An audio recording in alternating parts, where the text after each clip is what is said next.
그래, 요전 시간에 우리가 굉장히 중요한 개념을 공부를 했어요. 그 중요한 개념이 뭐냐면은 KT 트랜지션이란 무엇이냐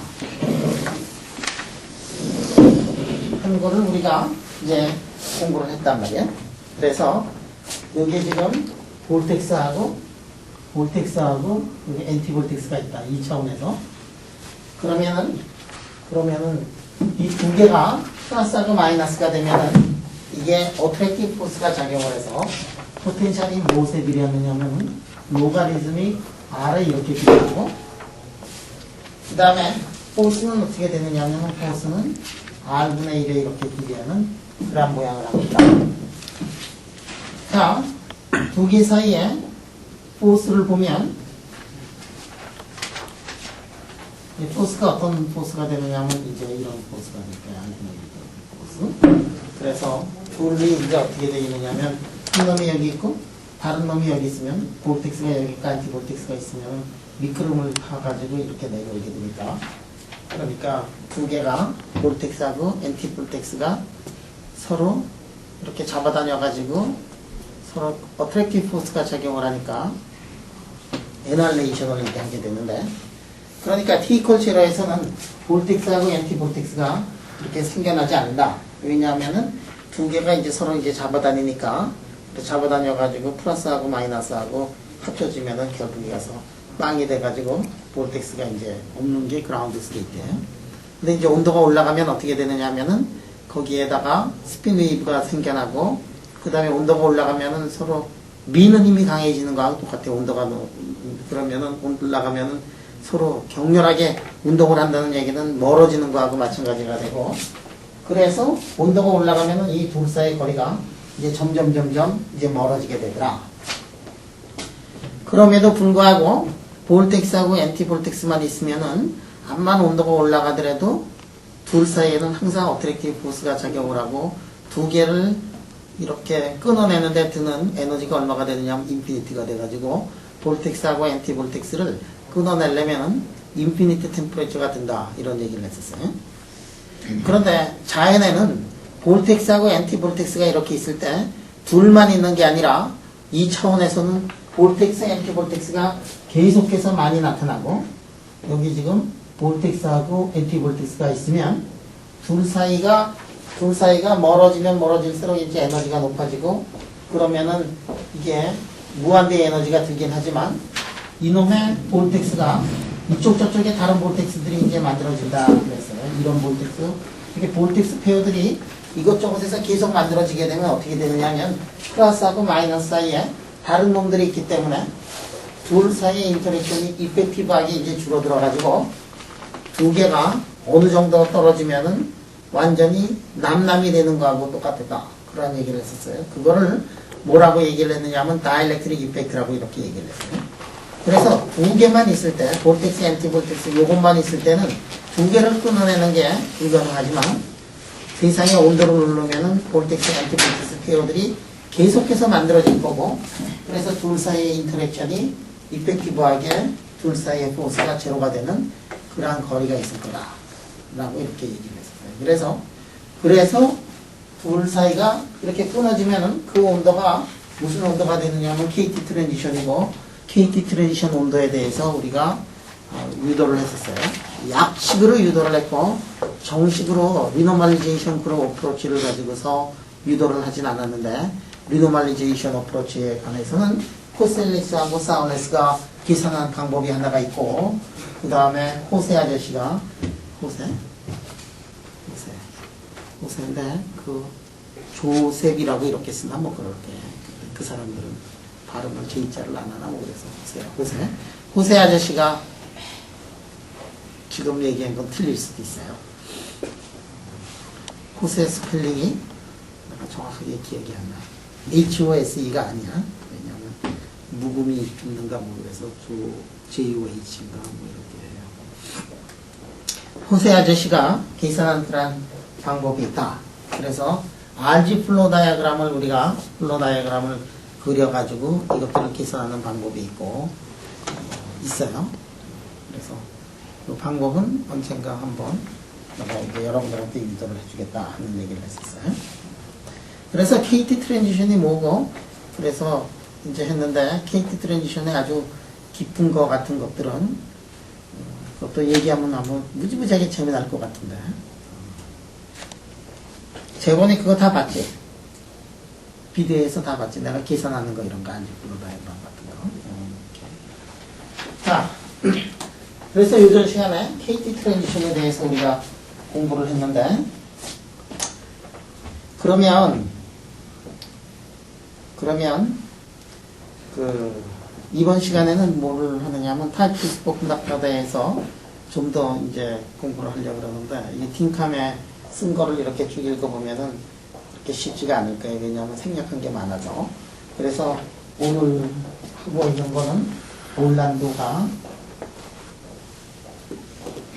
올란도 아저씨가 쓴 그 책이 있어요. 그 책이 아주 타입 스포크 닥터에 대해서는 기가 막히게 잘 썼기 때문에 그 어프로치를 따라서 여러분들한테 얘기를 할게요. 자, 여기 무이가 있었고, 비즐리가 있었고,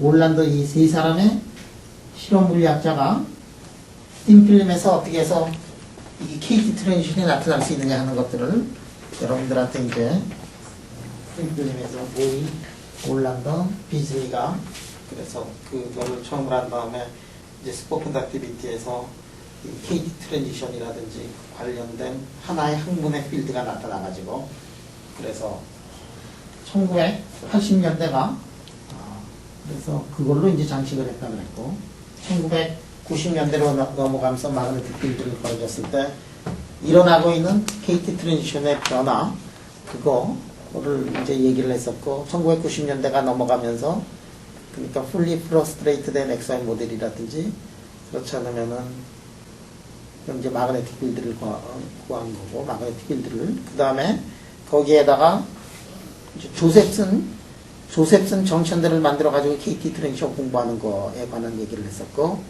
그 다음에 그것들이 사이즈가 작아지면은 쿨롱 인터랙션이 커져 가지고 볼텍스하고 차지의 듀얼리티에 의한 새로운 그 퀀텀 피직스를 개발한 게 1990년도고 2000년도로 넘어가면서 그것들이 3D XY 모델이라든지 퀀텀 페이스 트랜지션이라든지 그렇지 않으면은 이 조셉슨 어레이에서의 네트워킹 프로블럼이라든지 이런 쪽으로 학문의 그 방향이 이렇게 바뀌면서 이 KT 트랜지션 릴레이티드 된 그 분야가 계속해서 리바이브라고 나타나고 그래요. 또한 뭐 스토캐스틱 그 레조넌스 현상이라든지 이런 거하고 다 연관이 돼가지고 그래서 이제 요즘 시간에 그런 얘기를 할 때 이게 무이하고 비질리하고 올란도의 그 야사를 여러분들한테 얘기를 한 적이 있어요. 이 사람들이 여기에서도 싱필름에서 이 KT 트랜지션이 있을 수 있다 하는 그런 얘기를 할 때 이 사람들이 그 페네트레이션 뎁스가 2차원이 되면은 굉장히 길어질 수 있다고 얘기를 했었어요. 그래서 페네트레이션 뎁스 우리 디슬리 올란도가 이게 갑자기 발견한 논문에서 보니까 페네트레이션 뎁스가 이렇게 되고 3차원의 페네트레이션 뎁스하고 3차원의 페네트레이션 뎁스하고 2차원에서의 페네트레이션 뎁스를 보면 3차원의 페네트레이션 뎁스가 람다인데 만약에 람다 그러니까 3차원의 초전도체가 있으면 이제 페네트레이션 뎁스가 있는데 그거를 3차원의 초전도체를 발로 밟아서 2차원의 심필름으로 만들면 2차원의 페네트레이션 뎁스는 이런 모양으로 되더라. 그래서 람다 오브 D인데 만약에 람다가 만약에 한 뭐 만이고 D가 한 12 정도가 된다라든지 그렇게 되면은 전체가 얼마가 되느냐 하면 1000 정도가 돼가지고 페네트레이션 뎁스가 2차원으로 가면 한 1000배 정도 늘어나게 되고 페네트레이션 뎁스보다도 작은 영역에 있는 볼텍스하고 엔티볼텍스는 서로의 인터랙션이 로가리스믹한 그런 모양을 하게 되고 그러면은 이 길이가 굉장히 큰 데까지 로가리스믹 인터랙션을 하고 있으니까 심필름을 우리가 샘플을 만드는데 샘플을 밀리미터 사이즈까지 만들어낼 수가 있고 그 안에서 KT 트랜지션이라는 거를 우리가 공부를 해낼 수가 있다. 이거를 처음으로 알아낸 사람이 누구냐면은 이 무이 비즐리 올란드다 해가지고 이 사람에 관한 KT 트랜지션의 태어나게 된 그 배경이라든지 야사라든지 뭐 이런 것들을 요전 시간에 이제 쭉 다 얘기를 했었어요.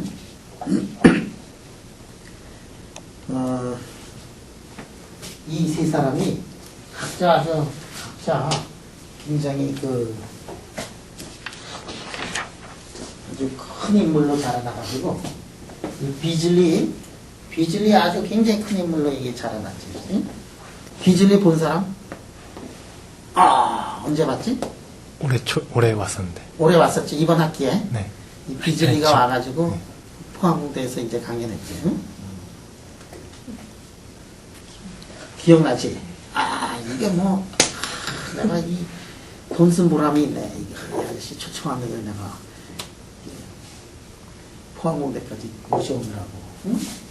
이 아저씨 오긴 왔는데 내가 그때 바빠서 나는 없었지.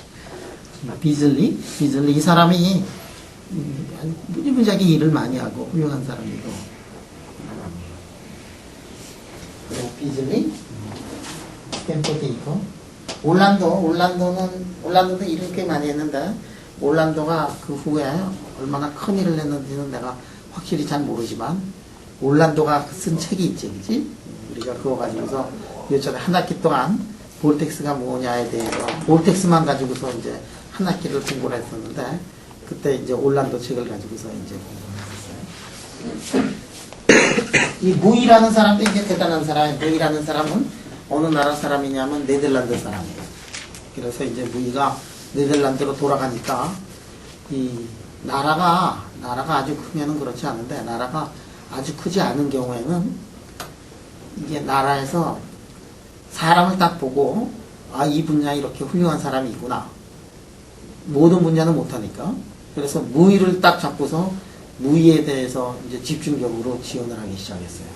그래서 예를 들어 가지고 일렉트론 빔 리소그라피 옛날에 몇백만 불씩 이렇게 할 때 무이한테 그런 기계들을 그냥 막 사주고 센터를 만들어줘. 그래서 무이가 지금도 엄청나게 큰 일들을 하고 있는 게 뭐냐면은 디바이스를 점점 작게 해가지고 나타나는 여러 가지 물리 현상들. 요즘에는 심지어는 싱글 일렉트론 터널링이라든지 그 다음에 이 싱필름에다가 콘도 이펙트를 다시 본다든지 별의별 그러한 디바이스를 만드는데 크나큰 그 일조를 하는 사람이 누구냐면 이 무이예요. 그래서 이 사람이 엄청나게 지금 좋은 일, 큰 일들을 많이 하는데 어디서 하느냐면 네덜란드에서. 네덜란드가 이렇게 큰 일을 할 수 있을 정도로 큰 나라는 아닌데 한 분야만 이렇게 집중적으로 해가지고 이 무이가 지금 라이징 스타는 아니고 나이가 많이 들었거든요. 라이징 스타였고 떠 있는 별이고 항상 떠 있는 별이에요. 그래서 요즘 시간에 이제 이 KT 트랜지션에 대해서 여러분들한테 이제 자세히 얘기를 했고, KT 트랜지션에서의 트랜스포트라든지 그런 것들은 이제 다음에 언젠가 시간 나면 얘기를 하고, 자, 오늘은 타입2 슈퍼컨덕터에 대해서 한번 배경부터 한번 생각을 해봅시다. 이게 1930년도에 말이야. 1930년대에 이 사람들,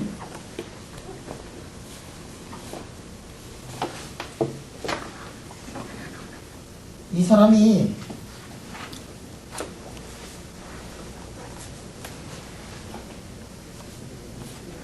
이런 LOE를 한번 만들어 봤어요. 그랬더니 이상한 일이 이제 벌어지기 시작했거든요. LOE를 만들었더니 이 TC가 얼마가 되느냐면 트랜지션 템퍼레처가 8.8K가 되죠. 그러니까 납은 얼마가 되느냐면 납은 TC가 7.2K고 비스무스는 어떻게 되느냐면은 TC가 8.5K. 이게 트랜지션 템퍼레처를 보면은 7.2하고 8.2의 중간이 아니라 조금 이제 높은 데서 나왔다. 그리고 놀랄 만한 일은 아닌데, 이게 HC를 이렇게 보니까 초전도가 어디서 깨지느냐면 0.055 테슬라에서 이렇게 낮은 필드에서 깨지던 초전도체가 여기서는 초전도체가 1.7 테슬라 이렇게 이제 올라갔구나 하는 얘기예요. 이게 깜짝 놀랄 만한 일이 왜 그러냐면은 초전도체가 맨 처음에 나왔을 때 사람들이 초전도체가 과연 얼마만큼 산업에 이용이 될 수 있을까? 그래가지고 이 전류를 흘려줬더니 전류를 흘릴 때 조금 전류 흘려지니까 초전도가 깨져버렸단 말이야. 이게 뭐 별로 쓸만한 게 아니구나. 마그네틱 필드 조금만 가해줘도 이게 초전도가 깨지고 그러니까 이게 저항이 0이 되는 현상이 있긴 하지만 이걸 가지고 산업에 응용해 먹으려면은 이게 별로 쓸데가 없구나. 뭐 이렇게 생각을 했었어요. 근데 이제 1930년대가 되면서 HC가 1.7 테슬라가 되고 그 다음에 크리티컬 커런트 덴시티를 굉장히 높여도 초전도가 이제 살아남는 거를 이제 봤어요. 이게 이제 결국은 타입 2 슈퍼컨덕터를 이제 발견을 한 건데 타입 1에서는 0.01부터 시작해서 한 0.1 테슬라 정도가 되면 초전도가 깨진다든지 TC가 T 정도밖에 안 되는 거에 비해 가지고 타입 2에서는 어떻게 되느냐 하면 타입 2에서는 30 테슬라까지 가기도 하고 TC가 그 다음에 18K 정도까지 있더라.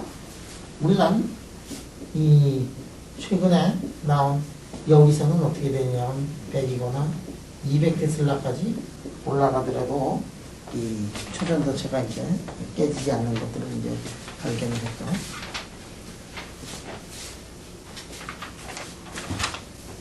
자, 이거에 대한 설명 여러분들 이렇게 보면은 HT 다이어그램을 이렇게 보면 이렇게 써놓고 여기서 이렇게 해서 타입 1인 경우에는 초전도고 그 다음에 노말이고 타입 2에서는 어떻게 되느냐 하면 이렇게 돼가지고 여기가 노말인데 이게 마이스너 상태고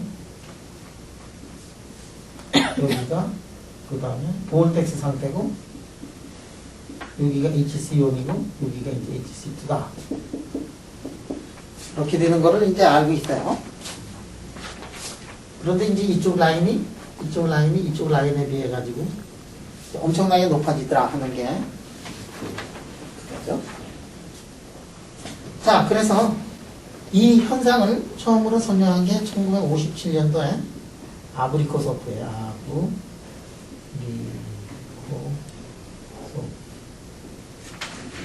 아브리코소프가 1957년도에 이거를 이제 설명을 했어요.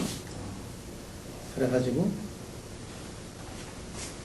열심히 건강하게 살아가지고 47년 후에 노벨상을 47년이 40년 작년 노벨상입니다. 40년 그러니까 이제 좋은 일을 하면 그 다음부터는 운동을 하면서 기다려야 돼. 열심히 운동을 하고 말이지. 좋은 일을 하면. 그러면 이제 영광에 빛나는 날이 올 거야. 나는 운동만 하고 기다리고 있는데 좋은 일을 먼저 했어야 되는데 순서가 좀 바뀐 것 같아. 운동은 열심히 해요.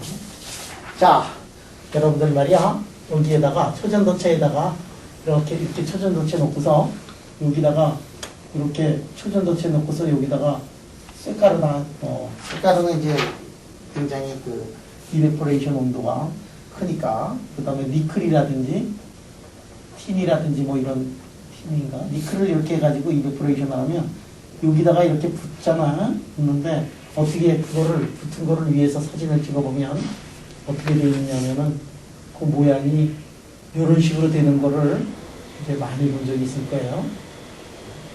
이게 이제 눈으로 보는 이게 볼텍스야. 눈으로 보는 볼텍스.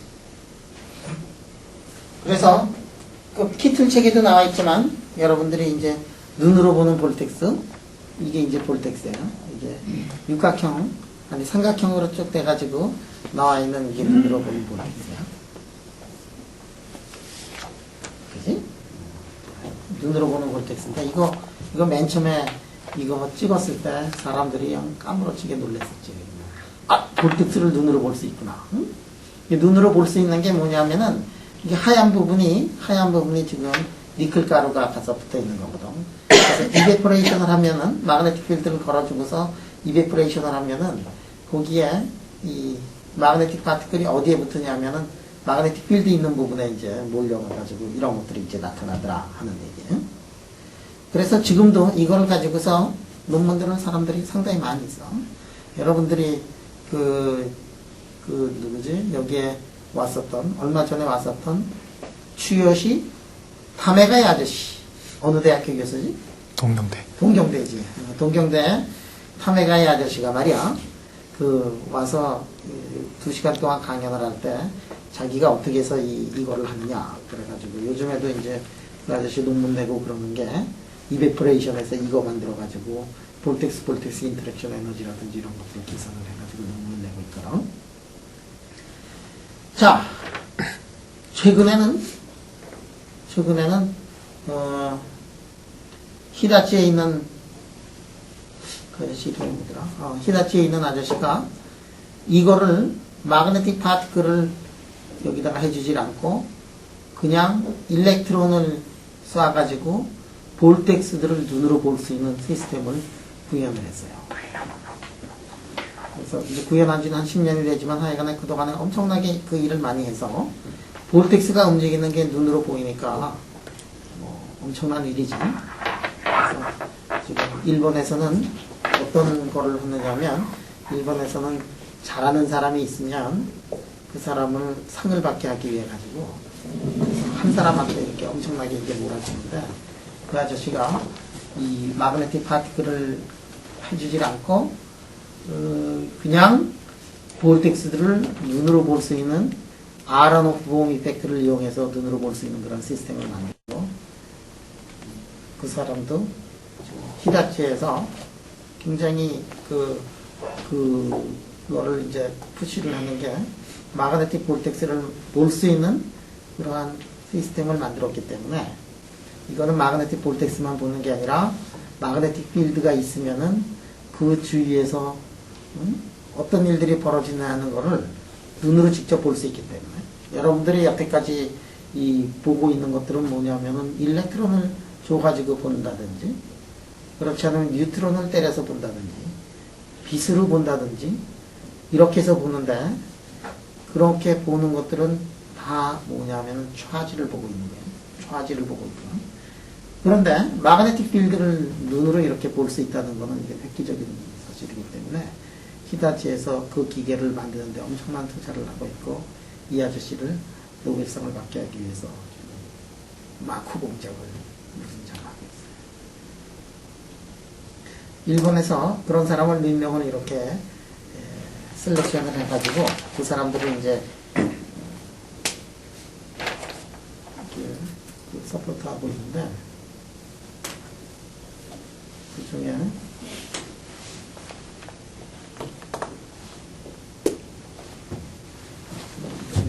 정창욱 박사가 가 있던 실험실이 이름이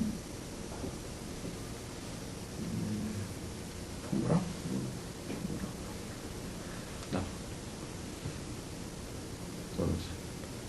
모르겠어. 이게 갑자기 생각이 안 나네. 그 아저씨도 그 아저씨는 건물을 몇 개를 져줬어. 건물 몇 개를 했어. 수업 시간 끝나기 전까지 이제 생각이 나게. 하여간에 이런 것들을 여러분들이 이제 강연장에 가면은 볼텍스를 볼 수 있는 방법이 몇 가지 있느냐 그래가지고 뭐 여러 가지가 이렇게 나오는데 오늘은 이 방법하고 그 다음에 하여간 아라노프 보험 이펙트를 이용해가지고 마그네틱 필드 주위를 지나가고 있는 일렉트론의 인터피어런스를 이용을 해가지고 볼텍스를 리얼타임으로 볼 수 있다 하는 거를 여러분들한테 얘기를 했어요. 자, 지금은 이 문제를 요거를 놓고서 지금 볼텍스를 한번 깊게 한번 어널리시스를 한번 하자 하는 게 지금의 목표네. 자, 그러면 볼텍스가 이렇게 있다. 여기에 지금 볼텍스가 있고, 여기에 볼텍스가 있고, 이렇게 있더라. 이게 뭐를 이룬다 그랬느냐면은 이렇게 삼각격자를 이루고 있다. 예전에도 얘기했지만 볼텍스를 이렇게 할 때 삼각격자냐 사각격자냐 그랬을 때 아브리코소프는 처음에 계산이 틀려가지고 사각격자다라고 이렇게 얘기했어요. 틀리고 노벨상 탄 사람 그 사람밖에 없을 거다. 왜냐하면 프리 에너지 차이가 굉장히 안 나가지고 이렇게 되죠. 그러면 요 하나가 어떻게 되지? 요 하나의 마그네틱 필드가 이제 있는 거예요. 지금 요 마그네틱 필드가 있으면 여기도 마그네틱 필드가 있는데 우리가 이거를 이렇게 연결을 한번 해보자. 그래서 옆에 있는 놈하고 연결을 해보면 몇 개의 가닥이 나가느냐면은 6개의 가닥이 이렇게 나가거든요. 그 다음에 그 가닥의 중간을 이렇게 잘라가지고 이렇게 하고 여기 중간을 자르고 여기 중간을 자르고 이렇게 해가지고 이런 육각형을 한번 우리가 생각을 해보자. 자, 그러면 여기에 지금 볼텍스 코어가 있으면 볼텍스가 예를 들어 가지고 볼텍스가 위로 가는 볼텍스가 있으면은 우리 이제 금방 유도를 하겠지만 볼텍스 주위에는 뭐가 이렇게 흐르느냐 하면은 볼텍스 주위에는 이렇게 슈퍼커런트가 이렇게 흐르게 된다 하는 거예요. 여러분들 마그네틱 필드가 있으면 마그네틱 필드를 딱 이렇게 해주면은 이제 저게 이제 커런트가 이렇게 흐르는데 그런데 요 지금 그려놓은 요 경계면은 어떻게 되느냐? 그러면 요 경계면에서는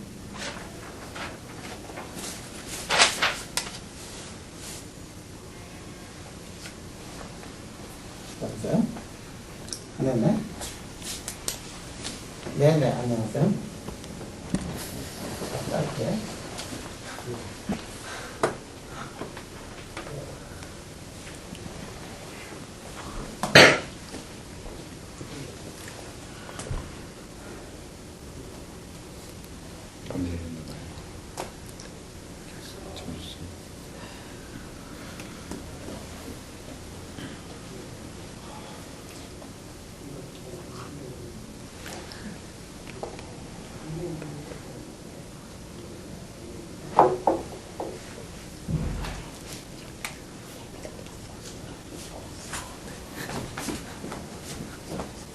자, 그러면 여기 말이야 요 부분에는 전류가 어떻게 될까? 요 부분 경계가 되는 그 부분에서는 전류가 없어져요. 왜 없어지느냐 하면은 여기에 옆에 있는 놈들은 어떻게 되느냐 하면 옆에 있는 놈들이 이렇게 해가지고 그래서 경계가 되는 점은 어떻게 되느냐 하면 한쪽은 왼쪽, 한쪽은 오른쪽으로 되니까 거기에는 전류가 이제 0이 되더라. 그거를 지금부터 한번 유도를 한번 해보자 하는 얘기예요. 자, 우리 이 길이를 볼텍스하고 볼텍스 사이의 거리를 알파라고 얘기를 하면 볼텍스하고 볼텍스 사이의 거리를 알파라고 하면 요 한 놈이 차지하고 있는 토탈 에너지는 어떻게 되느냐면은 그러면은 여기에 이런 삼각형이 6개가 있기 때문에 6에다가 삼각형의 넓이 2분의 1에다가 한 변의 길이가 루트 3분의 알파고 자승이 되고 사인 60도가 되기 때문에 자 여러분들 이렇게 S는 어떻게 되느냐면 개수에다가 2분의 1의 AP에 사인 세타가 이렇게 되잖아요. 그거를 이제 다시 써놓은 거고 그게 얼마가 되느냐면 2분의 루트 3의 알파 자승이라고 이렇게 쓸 수가 있어요. 한 놈의 면적이 이렇게 되니까 이 덴시티는 볼텍스의 덴시티예요. 볼텍스의 덴시티는 얼마가 되느냐 하면은 루트 3에 2 써놓고 알파 자승분의 1이라고 이렇게 쓸 수가 있다 하는 얘기예요.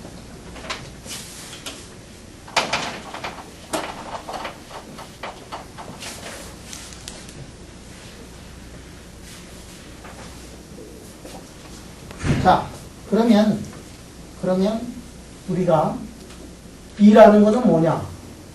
B라는 거는 뭐 이런 거가 되는 거는 이제 유닛 에어리아에 얼마만큼 마그네틱 필드가 크냐 뭐 이런 거니까 이게 볼텍스의 덴시티에다가 이거를 이제 곱하면 돼요. 그러면 이제 몇 가지 기본적인 관계식을 유도를 한번 해보자 하는 얘기예요.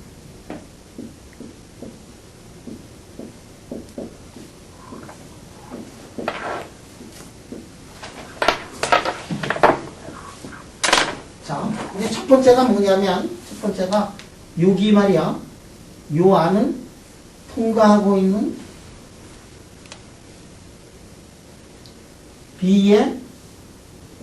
이거의 토탈이, 플락스 토탈이 얼마가 되느냐 하면, 플락스 퀀텀이라는 거를 이제 지금부터 유도를 하겠어요.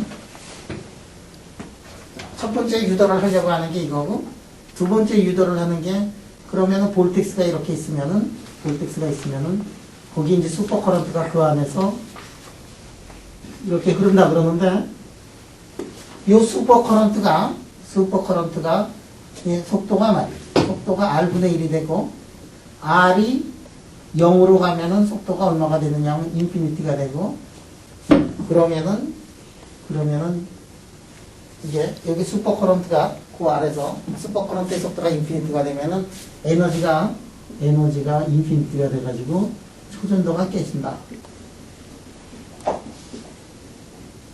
이거를 지금 증명을 하려고요. 그래서, 여기에 지금 슈퍼커런트가 이렇게 흐르는데, 그런데 이 슈퍼커런트가 끝까지 이렇게 R 이퀄 제로까지 이렇게 흐르지 못하고 요 한 부분이 초전도가 깨질 수밖에 없다. 그래서 볼텍스가 있으면은 볼텍스가 어떻게 되냐면 안쪽에는 노멀 코어가 항상 생겨난다. 그래서 노멀 코어가 생겨난다.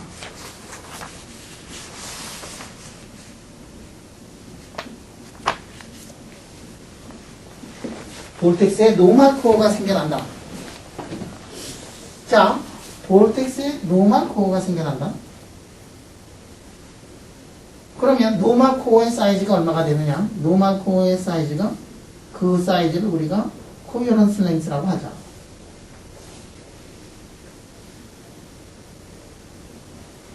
이거를 지금부터 증명을 하겠다 하는 얘기. 공지 다 기억나지 저거? 아니 노트를 다 가져왔구나. 옛날 노트.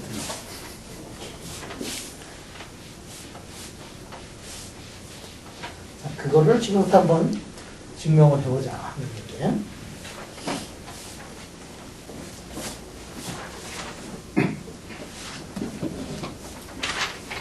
자, 거기에다가 아까 경계에서는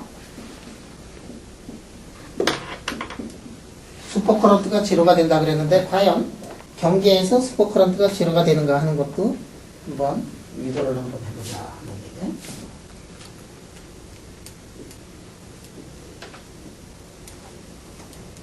오케이. 그거를 유도하는데 우리 몇 가지 공식들이 쓰이는데 그 공식들이 이제 이러한 공식이에요. 그 다음에 J라는 것은 어떻게 표시가 되느냐면 JS는 저희가 몇 가지 공식을 가지고서 이거를 한번 유도를 해보자 하는 게 요거 이렇게 되는 거는 예전에 이제 증명을 했으니까. 자, 그러면 요거 한번 경계에서 0이 된다는 거를 증명을 하려고 하는데 이 경계는 어떻게 되어 있느냐면 경계라는 것은 B 필드가 이게 미니멈 점은 저기 이제 이게 경계 그지? 여기 지금 볼텍스가 있고 여기 볼텍스가 있어요. 여기 볼텍스가 있어요. 볼텍스에 가장 가까우면 어떻게 되죠? 볼텍스에 가까우면 마그네틱 필드가 큰 거잖아요. 근데 요 경계점은 어떻게 되느냐면은 경계점의 왼쪽에 있는 거하고 그러면은 이게 이쪽에 가까우니까, 응? 그래서 마그네틱 필드가 이렇게 가면 갈수록 마그네틱 필드가 커지고, 또한 여기도 마찬가지로 마그네틱 필드가 이렇게 가면 갈수록 마그네틱 필드가 커져요. 코어에 가까운 쪽에. 그러니까 요 경계되는 점이 뭐냐면 B필드의 미니멈점이 되고, B필드의 미니멈점이 되면 우리가 어떤 얘기를 할 수가 있느냐면은 그놈의 말이에요. B필드의 미니멈이 되면은 X 방향이거나 Y 방향이거나 그것이 0이 되더라 하는 거를 이제 알 수가 있어요. 그지?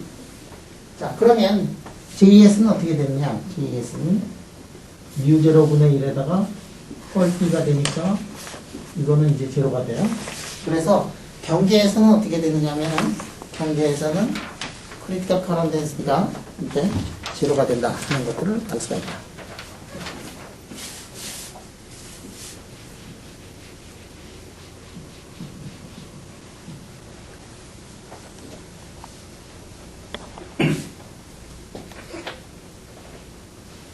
자, 그러면 요 수식을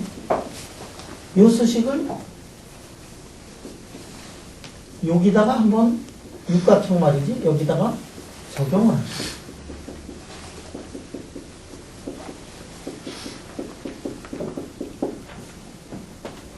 여기다가 한번 적용을 한번 해보자.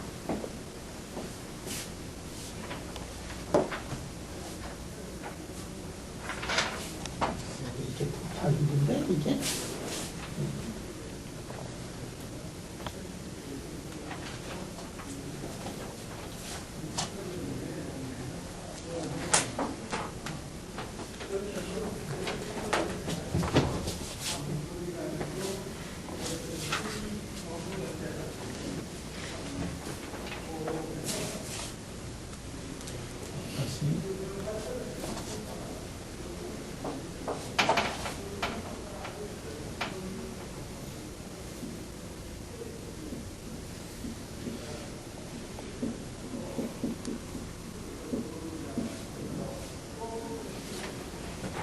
자, 이제 파이 제로가 요거에다가 임의로 이렇게 하더라도 이게 파이가 제로가 된다는 거를 요전에 증명을 한 적이 있어요.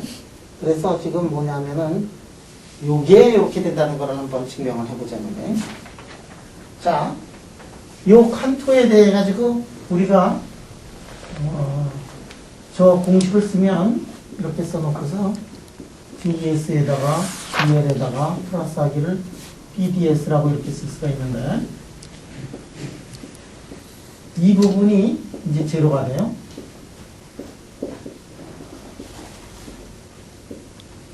그 부분이 왜 제로가 되느냐 하면 라인 인테그랄을 하는 그 부분에서는 B 필드가 이제 제로가 되기 때문에 그쪽이 이제 제로가 되더라. 그래서 지금 이게 지금 그 파티클을, 메탈릭 파티클, 그 파티클들을 거기다가 딱 넣었을 때 여러 가지가 이렇게 생겨나는데, 그래가지고 요 칸토를 이렇게 잡아가지고 요 안에서의 BDS를 해보면, 그러면 어떻게 되느냐 하면은 거기에는 플락스가 몇 개가 들어가 있느냐면 한 개밖에 들어가 있지 않다는 걸 우리가 이제 증명을 했어요. 뭐를 더 증명을 해야 되느냐 하면 지금부터는 두 번째 거를 증명을 하는데, 슈퍼컨덕터의 볼텍스의 코어는 항상 노말이 돼야 된다는 거를 지금부터 유도를 한번 해보자. 자, 이번에는 콘투어를 어떻게 잡느냐 하면 이렇게 써놓고,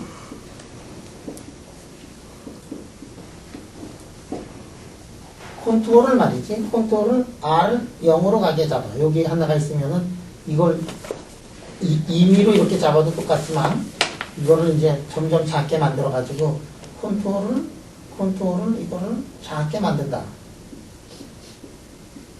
라인 인테그랄, 이게 면적 인테그랄을 하는 거를 작게 만들면 어떻게 되느냐. 자, 면적을 작게 하면은 그 면적을 통과하고 있는 마그네틱 플락스는 어떻게 되느냐 하면은 이게 제로가 되지. 왜냐하면 면적이 점점 작아지니까 이런 놈 이 안에 들어가 있는 게 원 플락스가 들어가 있는데 이렇게 잡았다가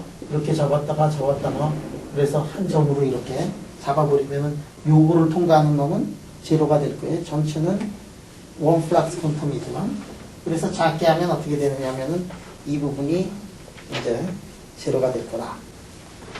그래서 리미트 이렇게 써가지고 R을 0으로 보내면 이게 살아남는 게 요 부분만 살아남고 뮤 람다 자승에다가 그다음에 JS에다가 DL이라고 이렇게 쓸 수가 있는데 자 그러면 JS가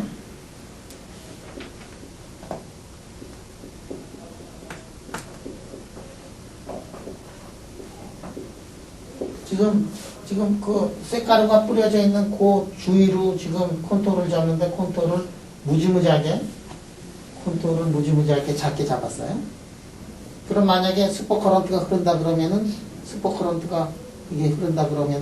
여기 흐르고 있는 슈퍼커런트나 여기 흐르고 있는 거나 이게 다 슈퍼커런트는 이제 콘스탄트가 될 거야. R이 콘스탄트가 되면 자 그러니까 이게 어떻게 되느냐 하면은 JS가 자, 이렇게 써놓고서 JS가 콘스탄트가 된다고 생각을 해봐요. 그러면 이게 JS가 얼마가 되느냐면 그냥 이게 리미트 이렇게 써놓고 R이 0으로 갈 때 뮤 제로에 람다 자승 이렇게 써놓고 JS가 콘스탄트가 되니까 JS 다 이렇게 써놓고 DL 이렇게 된다. 자, 크기만을 한번 따져보자. 이게 JS하고 DL은 지금 같은 방향이고 이게 JS고 DL은 어떻게 되냐면은 한 바퀴 돌리면은 2파이 R이 이렇게 되니까 JS에다가 2파이 R에다가 콘스탄트를 곱한 것이 뭐가 되느냐 파이 제로가 되니까 JS의 값이 얼마가 돼야 되느냐면 R분의 1 유전성을 가져야 되겠다 하는 거예요. 그래서 그러므로 리미트 R이 0으로 갈 때 JS는 얼마가 되느냐면 2파이 U0 람다가 되면 파이 제로 써놓고 R분의 2 되더라. 그래서 슈퍼커런트는 볼텍스 코어 근처에서 슈퍼커런트는 무엇에 비례하느냐 하면은 R분의 1에 이렇게 비례하게 됩니다.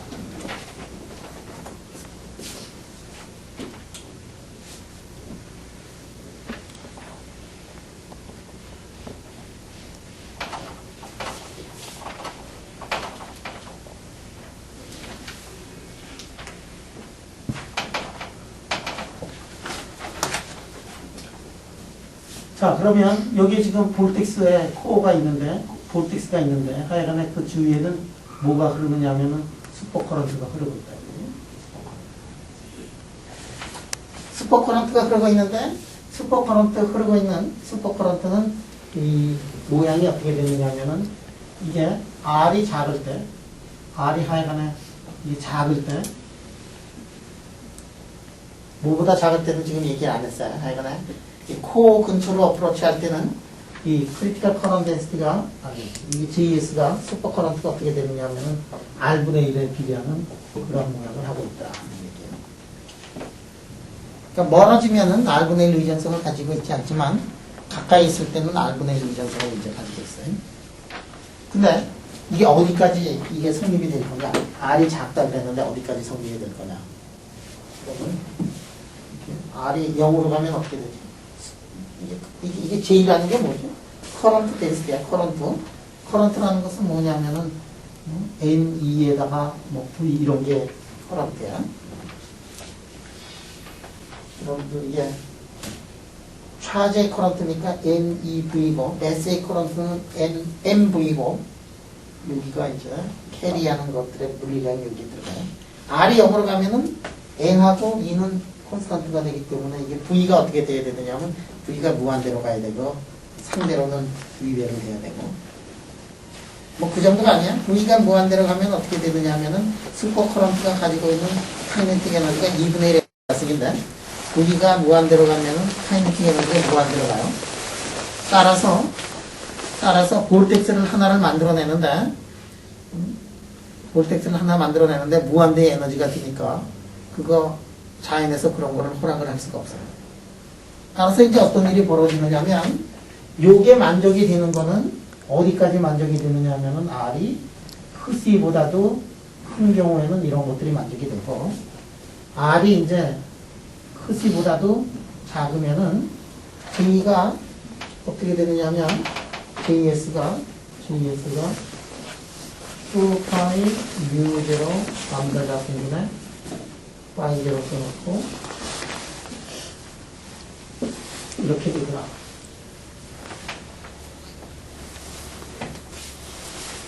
그러니까 R이 크시보다 작으면 초전도체가 깨지고 그래서 볼텍스가 어떻게 되냐면 아예 초전도체가 이렇게 깨져버리고 여기까지 슈퍼커런트가 이렇게 쫙 흐르는데 맹렬히 여기까지 흐르다가 초전도가 깨지니까 슈퍼커런트가 없다. 그러면 여기서는 왜 슈퍼커런트가 없느냐? 그러면은 슈퍼커런트가 없는 거는 후퍼페어가 깨졌어. 왜 슈퍼커런트가 초전도체가 후퍼페어가 깨졌느냐면은 깨지지 않으면은 같이 돌려면은 무한히 빠르게 돌아야 되니까. 왜 무한히 빠르게 돌 수 있느냐면 이런 것들은 노말에서는 일어나지가 않는데 왜 무한히 빨리 돌 수 있느냐면 초전도체니까 저항이 없잖아, 그지? 노말에서는 저런 거 안 생긴다고. 왜냐면은 그냥 부딪혀가지고 와장창 열 발생하는데 이놈은 어떻게 되냐면 저항이 없으니까 뭐 돌리는 대로 빨리 도는 거지. 응? 그런데 무한히 빨리 돌 수는 없다 이게. 그래서 볼텍스 코어가 저기 이제 나타나게 된다. 그러니까 이게 사실은 뭐하고 마찬가지가 되느냐 하면은 쿠퍼페어가 깨지는 거니까 디페어링 커런트.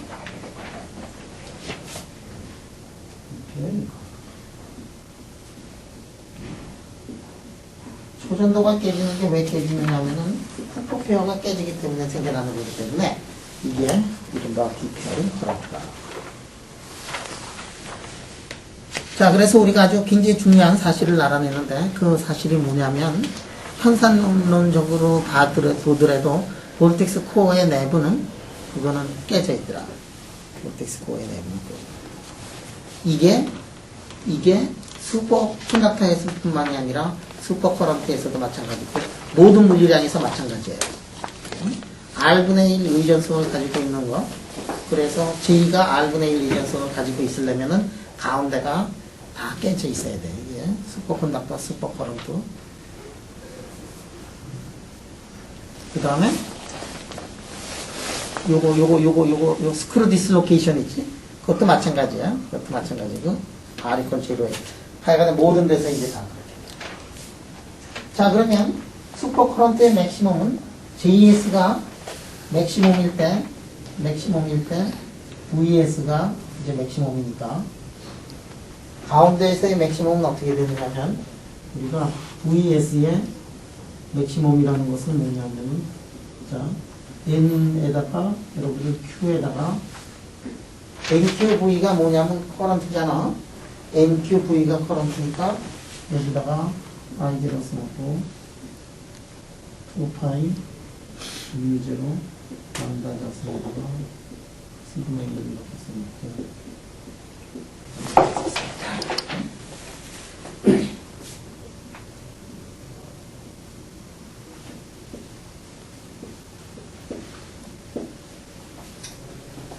자, 저거를 이제 넣어가지고 계산을 하면은 요게 스피시분의 1이 여기 들어갈 때 이제 공식이 뭐가 들어가느냐면은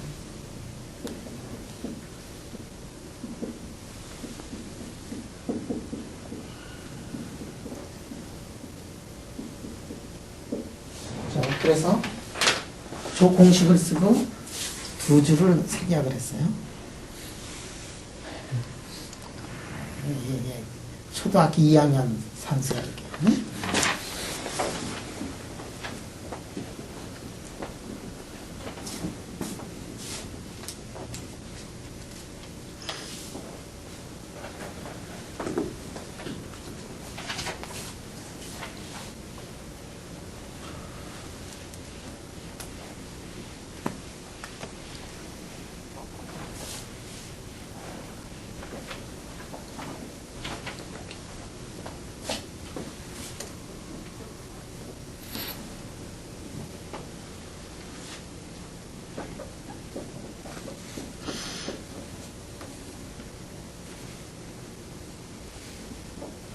지금 볼텍스 코어에서, 코어 근처에서 지금 이렇게 슈퍼 커런트가 흐르고 있어요. 근데 여기다가 외부에서 이렇게 커런트를 이렇게 흘려주면 어떤 일이 벌어질까? 이게 지금 이렇게 지금 이게 잘 돌고 있는데 말이지. 거기다가 아예 외부에서 그냥 전류를 이렇게 흘려줬어. 어떤 일이 벌어지느냐?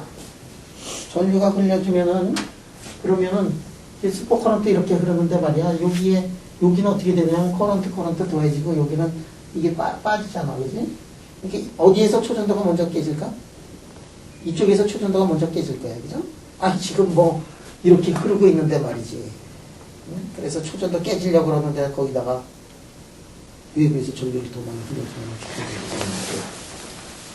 자, 그러면 이놈이 이렇게 갔기 때문에 여기서 이제 초전도가 깨지니까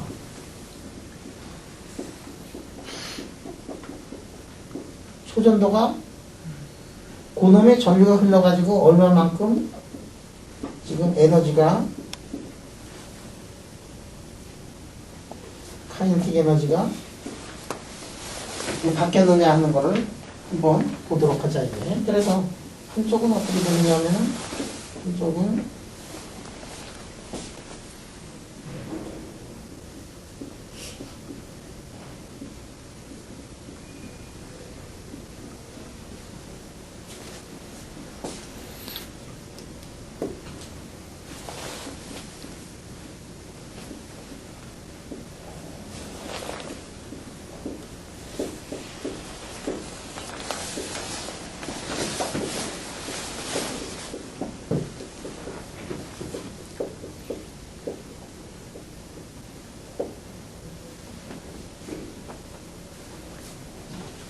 자, 이 필드에 대해서 외부에서 Vx, Vy, Vg의 성분을 가지고 있는 그런 Vx, Vy, Vg에 해당하고 있는 만약에 커런트가 있다 그러면 이게 어떻게 되느냐? 이런 커런트가 없을 때하고 이런 커런트가 있을 때의 차이예요. 근데 요 커런트에 비해 가지고 지금 이 커런트는 이게 상당히 작은 거예요. 자, 그래가지고 이거를 이제 계산을 해보면 이제 매스를 안 썼구나.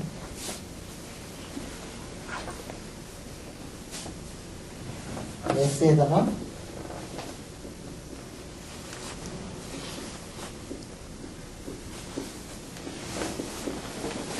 이렇게 되고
자, 지금 어떤 일이 벌어졌느냐 하면은 여기에서 지금 이렇게 이제 슈퍼 커런트가 이제 흐르고 있는데 여기에 있는 슈퍼 커런트를 흐르고 있는 일렉트론들이 이놈들이 그냥 가만히 있는 게 아니라 이것들이 어디에 있느냐 하면 페르미 C 위에 있기 때문에 이것들이 이제 어느 정도 속도를 가지고 있어요. 페르미 벨로시티.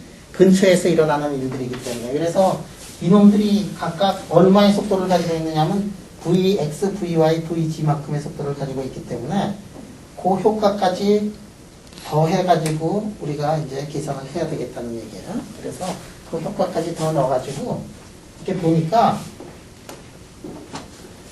그러니까 여기에 이 그 효과가 있기 때문에 에너지가 얼마만큼 더 드냐면은 이만큼 더 들고 그러니까 이게 여기에 있다가 이렇게 이제 쿠퍼페어가 깨질 때 드는 에너지가 얼마가 되느냐면은 그래서 이 에너지가 대개 한 소델타 정도가 이제 돼요. 지금 스포커런트가 이렇게 흐르고 있는데 그거에다가 지금 이게 페르미 벨로시티 옆에 있는 거기 때문에 페르미 벨로시티 고놈이 더 애드 돼가지고 초전도가 만약에 깨진다 그러면은 이제 이런 식으로 쓸 수가 있다 이게. 그래서 이게 코헤런스 랭스가 어떻게 되느냐면은 그래서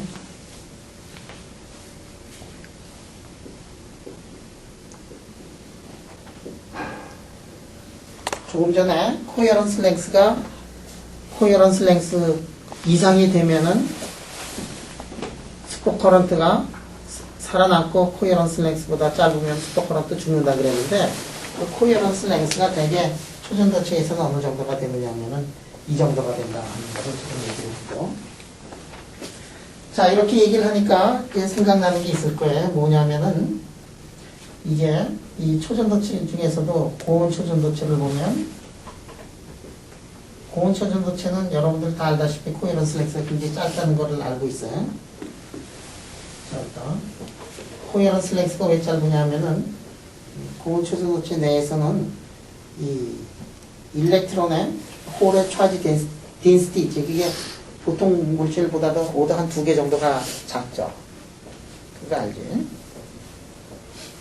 그래서 이게 이 차지 덴시티가 작으면은 페르미 랩에 이렇게 찾는데 끝까지 차지 못하고 중간까지 차지하는 그래서 페르미 벨로시티가 작고 그 다음에 이게 델타가 굉장히 큰 물질이에요. 그래서 코헤런스 랭스가 굉장히 짧아. 만약에 코헤런스 랭스가 짧으면은 뭐가 커질 수 있느냐면 HC2가 커져요. 우리가 이제 유도는 안 했지만 HC2는 플락스를 쿠시 자승을 이렇게 나눈 거잖아. 플락스를 쿠시 자승으로 나눈 거니까 HC2가 이제 상당히 커진다. 자, 지금까지 어떤 일을 했느냐면은 이런 일을 했어요. 지금 여기에 지금 R이 있고 여기 코헤런스 랭스까지 이렇게 있어가지고 코헤런스 랭스 안쪽에는 여기는 슈퍼콘덕터가 깨진다 그랬고 이쪽에서는 슈퍼콘덕터가 인피니트하고 마찬가지가 되고 이렇게 갑자기 드랍이 생겨난다고 이렇게 해놓고서 현상론적으로 문제를 풀었는데 지금까지 했던 것들을 긴즈버그 란다우 방정식을 가지고 다시 하면 이렇게 가지고 정확하게는 이제 이렇게 나와요. 뭐냐면은 쿠퍼페어라는 게 안쪽에서는 깨진다는 건 이제 확실해. 밖에 쪽에서는 쿠퍼페어가 잘 살아있지만 볼텍스 코어 쪽으로 가면은 쿠퍼페어가 깨진다 그랬는데 깨지는데 이 깨지는 게 갑자기 이렇게 돼가지고 칼같이 이렇게 깨진다는 건 아니에요. 그러니까 내가 지금 유도를 한 거는 코헤런스 랭스 안쪽에서는 초전도가 다 깨지고 밖에 쪽에는 초전도가 다 살아있다. 현상론적으로 이렇게 얘기를 했지만 좀 더 이제 정확하게 계산을 하면 쿠퍼페어가 이렇게 갑자기 칼같이 떨어지는 게 아니라 이렇게 가면서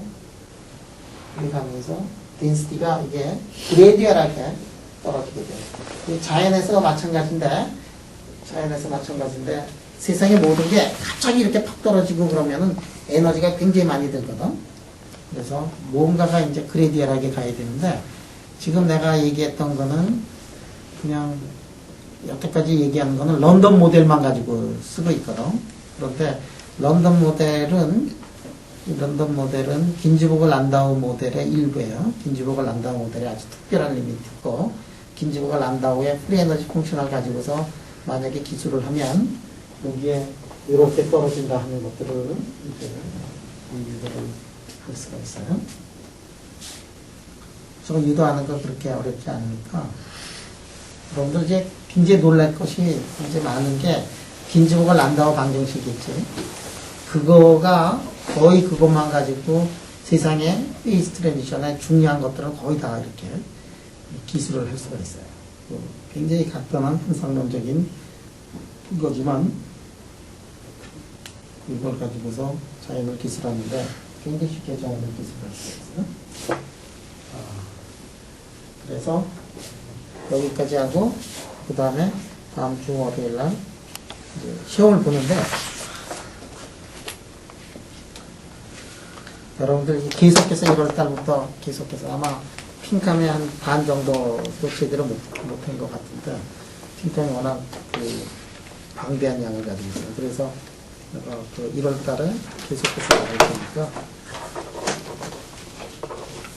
시험도 잘 봐요. 월요일 날 얼굴 봅시다. 30분. 칠판 없이 발로 하는 거예요. 아, 칠판 가지고 가지 뭐. 칠판 없어도 돼 그거 뭐. 외워서 써야 돼요. 외워서 쓰냐고? 그거 뺀 거죠. 외워서 쓰기는 이해하고 써야지. 이해하면 왜 필요한 거 없잖아.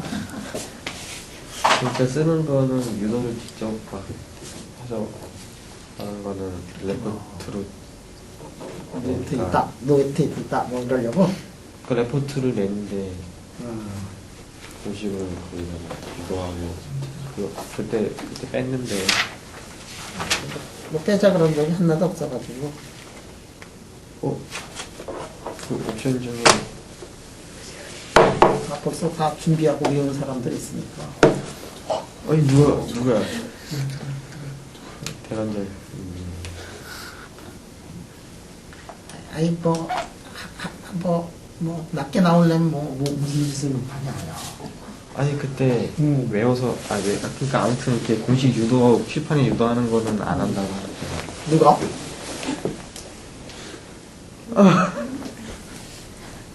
다들 그렇게 알고 있는데. 그렇게 알고 있는 사람. 그가 아니지. 지금 또 왜요? 젊을 때 그거 이해하면 다 외워지잖아. 그런 거 쓸 때 보고 자기가 쓴 거 보고 쓸 수 있게 해주세요. 보고 쓰게. 공식 외우는 거는 그래. 보고 쓰게. 그렇다고 뭐 어려움이지 않는 거야.